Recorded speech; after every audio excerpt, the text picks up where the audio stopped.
warahmatullahi wabarakatuh. Baik teman-teman, salam sejahtera untuk kita semua. Pada video kali ini kita akan membahas bagaimana mengolah data penelitian eksperimen. Jadi untuk teman-teman ketahui bahwasanya penelitian eksperimen itu menggunakan banyak sekali jenis uji tergantung dari hasil penelitian kita. Yang pertama itu adalah uji dependen atau biasa disebut dengan Piret Sample Test. Yang kedua itu uji independent sample test jika dua kelompok yang berbeda, ya, jika meneliti dua kelompok yang berbeda. Kemudian ada yang namanya uji ANOVA atau meneliti tiga kelompok yang berbeda. Dan ingat, ini baru penelitian eksperimen berupa statistik parametrik. Nanti ada lagi di video berikutnya yaitu tentang statistik non parametrik. Dan sama-sama teman-teman ketahui bahwasanya pada video ini kita sudah masuk ke dalam analisa bivariat. Sebelumnya kita sudah mempelajari bagaimana cara mengolah analisa univariat. Yang pertama, kita akan bahas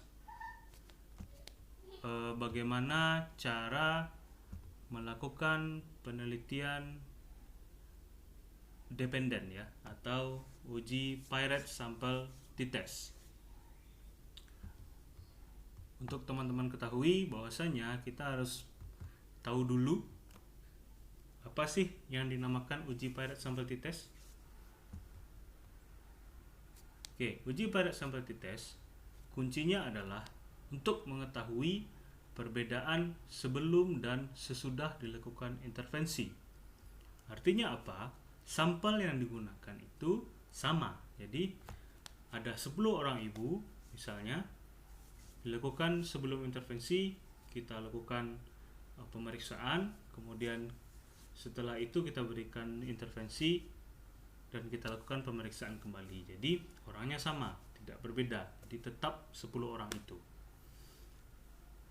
Kemudian syarat atau asumsinya ialah yang pertama, sampelnya itu cukup di bawah 25 saja karena ini eksperimen, jadi bisa 10 orang, bisa 15 orang, bisa 20 orang. Jadi tidak harus banyak seperti penelitian komparasi. Kemudian datanya harus berdistribusi normal. Kenapa? Karena uji Piret Sample Test merupakan statistik parametrik dan wajib berdistribusi normal. Untuk itu teman-teman harus melakukan uji normalitas dulu sebelum masuk ke dalam uji Piret Sample Test. Dan ini sudah kita pelajari di video sebelumnya, ya, tentang uji normalitas. Teman-teman bisa lihat di sana saja. Kemudian skala datanya. Skala datanya untuk analisa bivariat Piret Sample Test ini yaitu rasio atau interval. Jadi tidak boleh dikelompokkan. Ingat teman-teman, penelitian eksperimen itu hanya berupa angka saja atau skor saja.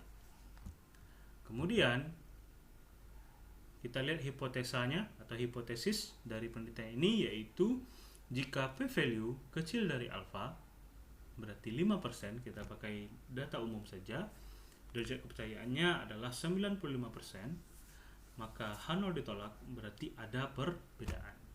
Kemudian sebaliknya, jika p-value besar dari alfa, berarti H0 diterima, artinya tidak ada perbedaan. Oke, mudah-mudahan dari dasar Piret Sample Test ini teman-teman bisa memahami. Ingat kuncinya yaitu sebelum dan sesudah. Jika ada kata-kata sebelum dan sesudah, otomatis ujinya adalah Piret Sample Test. Baik teman-teman, kita langsung masuk saja ke dalam pengolahan data, ya. Di sini saya mencontohkan berupa skor. Ini penelitian tentang melihat skala nyeri, ya, skala nyeri dari seorang dari beberapa sampel ibu, ya, dari beberapa sampel ibu, yaitu berapa skala nyeri sebelum diberikan dark coklat, kemudian berapa skala nyeri sesudah diberikan dark coklat. Itu. Oke, kita anggap data ini sudah normal ya teman-teman, karena kita ingin pelajari tentang Poirot Sample Test, berarti data ini sudah kita anggap normal. Kita tidak akan praktekkan uji normalitas lagi, karena teman-teman bisa melihat di video sebelumnya. Oke, asumsi pertama sudah terpenuhi, yaitu sampel di bawah 25, kemudian datanya kita anggap ini berdistribusi normal, kemudian skala datanya sudah rasio, jadi sudah memenuhi syarat. Apa saja langkahnya? Yaitu kita ambil analyze, kemudian compare mean, ya, compare mean, kemudian Poirot Sample Test, ya. Kita ulangi, analyze, compare mean, Poirot Sample Test. Ingat teman-teman, di dalam satu penelitian itu harus saling berurutan. Jadi nanti teman-teman dalam mengolah data itu, jika dia penelitian eksperimen, berarti lakukan analisa univariat berupa mencari rata-rata, ya. Itu sudah kita pelajari di video sebelumnya. Setelah rata-rata didapatkan dan sudah dianalisa, berarti sudah terpenuhi analisa univariatnya, baru kita lanjut ke analisa bivariat yang seperti di video ini. Di langkahnya ini, analyze, compare mean, Poirot Sample Test, kita klik. Kemudian sebelum diberikan dark coklat kita pindahkan, kemudian diambil sesudah dark coklat kita pindahkan, ya. Dan ini jangan disentuh lagi, itu sudah otomatis semua, langsung kita eksekusi menjadi seperti ini, ya. Mungkin keterangan-keterangan ini bisa teman hapus saja, ya. Jadi di sini teman-teman bisa lihat bahwasanya ada 3 tabel di sini, namun tidak semua tabel yang kita gunakan dalam membaca hasil penelitian. Itu ya teman-teman. Dilihat di sini bahwasanya ada nilai rata-rata, ada jumlah sampel kita yaitu 10 standar deviasi, dan di mana nilai signifikannya. Nilai signifikannya terletak di sini teman-teman. Ini teman-teman bisa lihat di sini. Sig to tail ini berarti p-value, ya, 0,000. Artinya apa? Nilai p-value-nya kecil dari alfa, ya. Alfa kita adalah 0,05 atau 5%. Berarti derajat kepercayaan kita adalah 95%.